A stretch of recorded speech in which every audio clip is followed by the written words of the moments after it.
Malfatti, Strangolapreti, Rabaton, Spatzel, Spitannoken oppure Gnudi. Tanti nomi per un piatto straordinario che viene fatto in tutta Italia, ovvero gli gnocchi ricotta e spinaci. Buongiorno a tutti gente e di nuovo bentornati. Oggi faremo la versione toscana degli gnocchi ricotta e spinaci, chiamati gnudi. Vengono chiamati così in questo curioso nome, che significa nudi, perché non era altro che il ripieno dei ravioli ricotta e spinaci. Possono essere accompagnati con due condimenti, o il classico burro e salvia, oppure quello che preparo oggi con un semplice sughetto al pomodoro, molto delicato, però volendo potete farci anche il ragù. Vediamo la ricetta. Un bacione a tutti!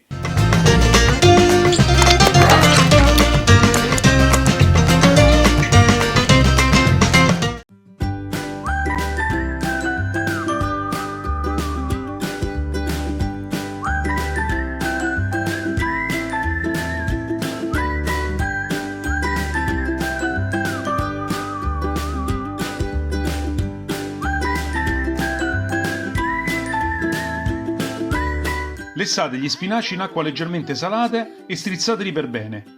Poi tritateli finemente.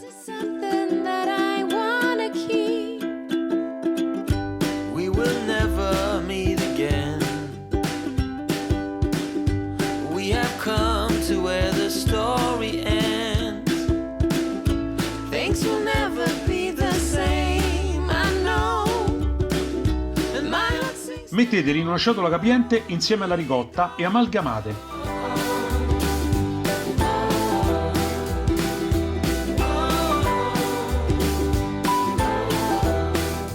Aggiungete un uovo, sale e pepe, il parmigiano, la noce moscata e la farina in 2 volte, così verrà assorbita meglio.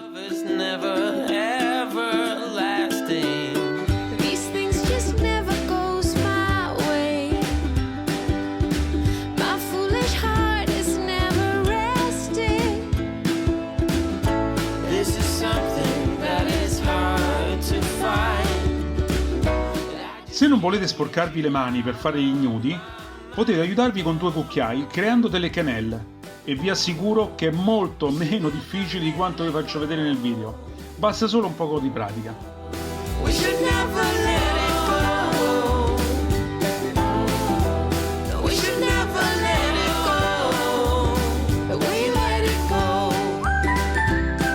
Prepariamo in una padella il sugo d'accompagnamento agli gnudi, scaldando un filo d'olio e la cipolla tritata. Dopo qualche minuto uniamo la polpa di pomodoro e il sale e facciamo cuocere solo per 5 minuti. Dovrà risultare leggero.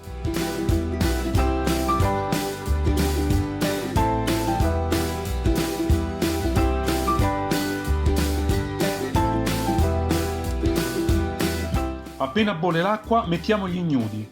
Saranno cotti quando affioreranno in superficie.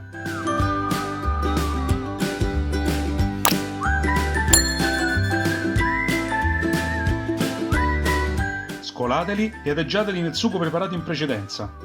Sentirete che bontà! Buon appetito!